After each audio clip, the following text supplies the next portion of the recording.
Welcome to the deep dive. Today we're looking into a really fascinating case, a real blueprint for tackling organized corruption in a city setting. Yeah, it's quite the story. We're focusing on IPS officer Nisha Chaudhary in Rajpur and how she dismantled this deeply embedded network. And it's not just about arrests, right? Right, You mentioned a dual approach. Exactly. It was two distinct operations, really. First, Operation Yay, that was the tactical part, the takedown. Okay. But then, maybe even more importantly, came Operation Vishwas. That was about rebuilding the public's trust, which the corruption had just shattered. That framework makes sense This does. because the problem itself, it sounds almost brutally simple, a protection racket. Right. Known locally as hafta. Small shopkeepers forced to pay a fee every week just to keep their doors open. It's a scenario you unfortunately see in different forms globally. It is. It's classic racketeering, but here the twist was that the police, or at least parts of it, seemed to be enforcing it. And the main figure on the ground? Sub-Inspector Arjun Rana. He was the one demanding the money, about $5,000 weekly, which is significant for these tiny shops. And if they didn't pay? The threat was explicit. Your shop gets destroyed, your livelihood gone. So, faced with this, Nisha Chaudhary didn't launch a big public inquiry. Why not? Well, she suspected, quite rightly, that the rot went higher up. A standard investigation might just get shut down or compromised from within. So she needed a different strategy. Completely different. She used what we could call an inversion strategy. She decided to go dark. Meaning? She ditched the uniform, put on a simple salwar suit, a dupatta, got on a bullet motorcycle around 9 p.m., looking like any ordinary woman in Rajpur. Okay, so blending in. But what was the goal of that first phase? Just hiding? Not just hiding, it was about gathering unfiltered intelligence. She needed to understand the baseline, the level of fear on the streets, see it for herself. And did she find it? Oh, immediately. Yeah. She approached an old tea seller, working late, looked nervous. She just asked a simple question about the area, and the first thing he does is look around, check who's listening, before whispering. Whispering what? Confirming the hafta, confirming Rana's threats. That involuntary reaction, that fear of being overheard, that told her everything. That the fear wasn't just talk, it was real, physical. Exactly. It was pervasive. And that direct observation was critical data point number one. And that fear soon manifested into something much more brutal, didn't it? The Mohan incident. Yes, this was the catalyst. It shifted her strategy from, let's say, passive observation to active documentation. She needed hard evidence. So what happened? Set the scene for us. Arjun Rana arrives in his police jeep, 4 armed constables with him.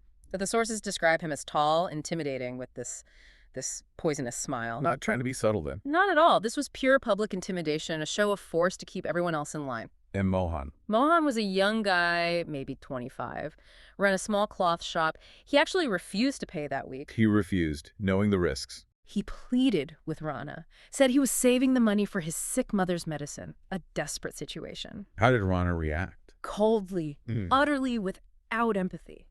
His reported response was chilling. Your mother dies or you, I want my money. Unbelievable. And then he just ordered his constables, destroy the shop. Just like that. Just like that. They completely wrecked it, turned the poor man's work into, well, ashes, as the source puts it. And the final insult. Yeah, after the destruction, Rana threw a wad of cash at Mohan, tells him to be sensible next time.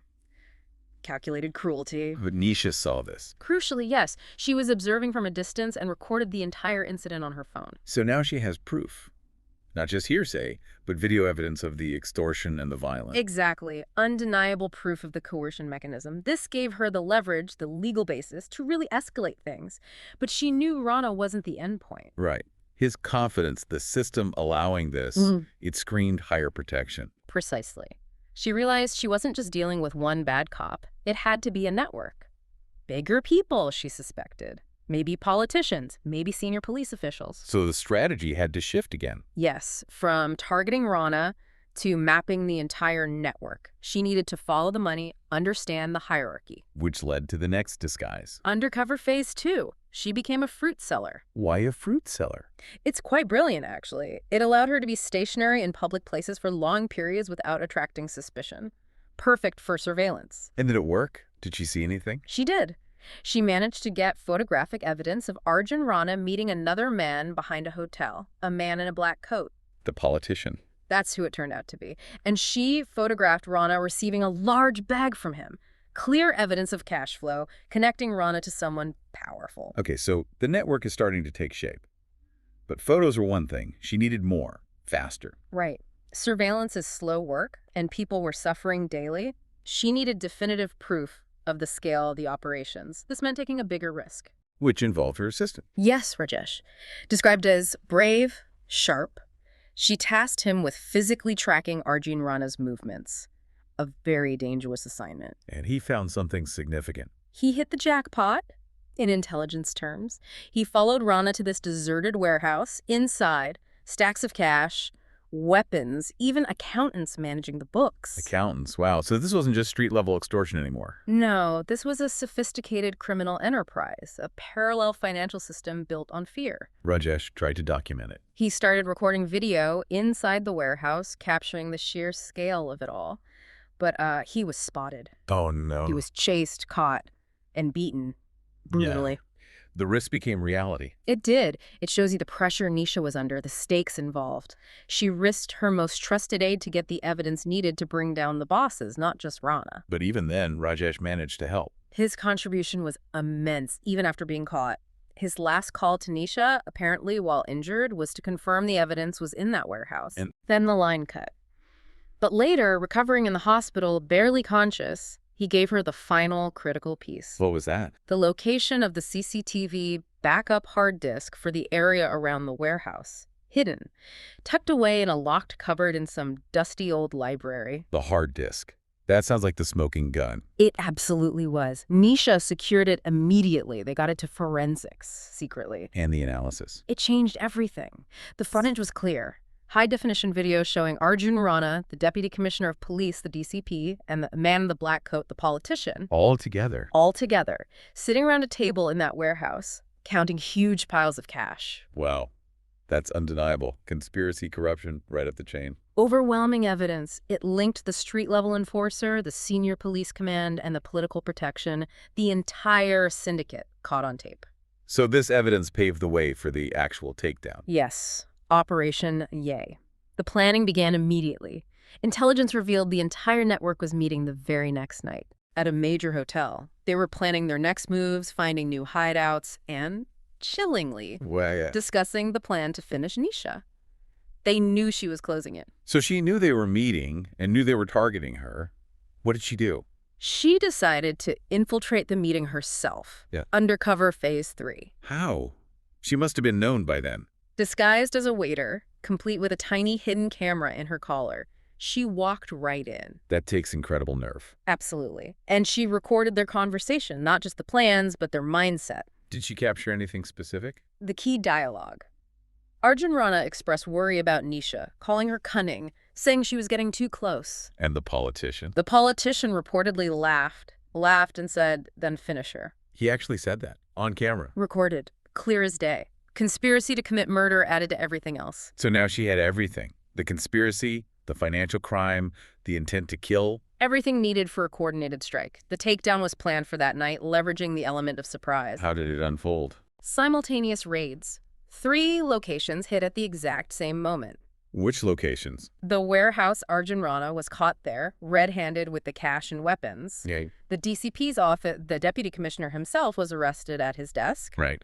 And the hotel where the meeting was happening, the politician was apprehended mid-discussion. A clean sweep. Absolutely. Perfectly executed. Nobody had time to react, escape, or destroy evidence. And the reaction in the city. Instant headlines. Undercover IPS officer brings down corruption syndicate. And apparently people were literally cheering in the streets. Huge relief. Operation Yai, a massive success.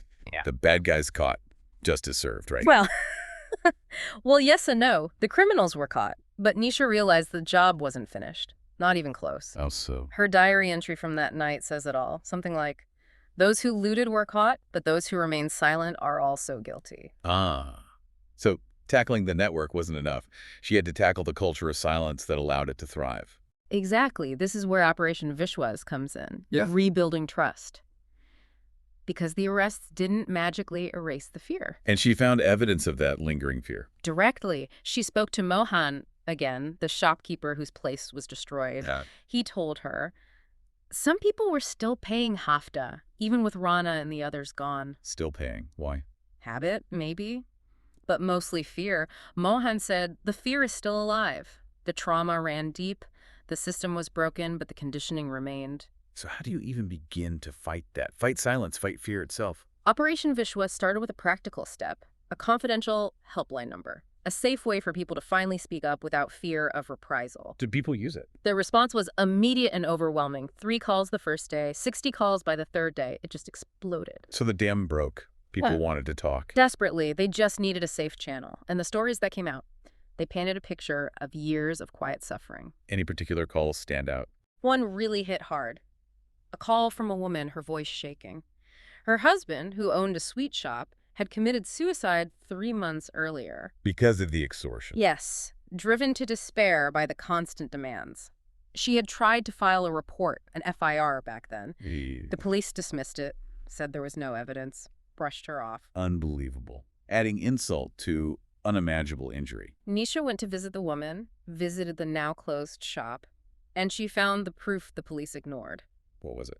The husband's diary, meticulously kept. It detailed every single payment, dates, amounts, everything, going back years. Proof of the crime and proof of the suffering. And proof of the system's complicity in hiding that suffering. That diary was heartbreaking evidence of the true human cost. So after the helpline, what was the next step in Operation Vishwas? Moving from confidential reporting to public acknowledgement, Nisha organized a large public meeting, a kind of assembly. A risky move, bringing victims together publicly. Potentially. But her message was clear. She stood up and said, "I have come to return your voice." Powerful.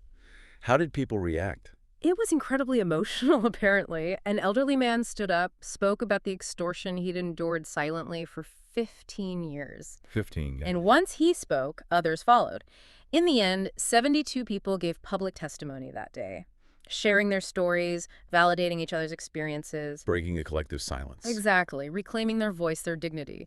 But the most impactful testimony, the one that really defined the challenge ahead, Yes. came from a 13-year-old girl.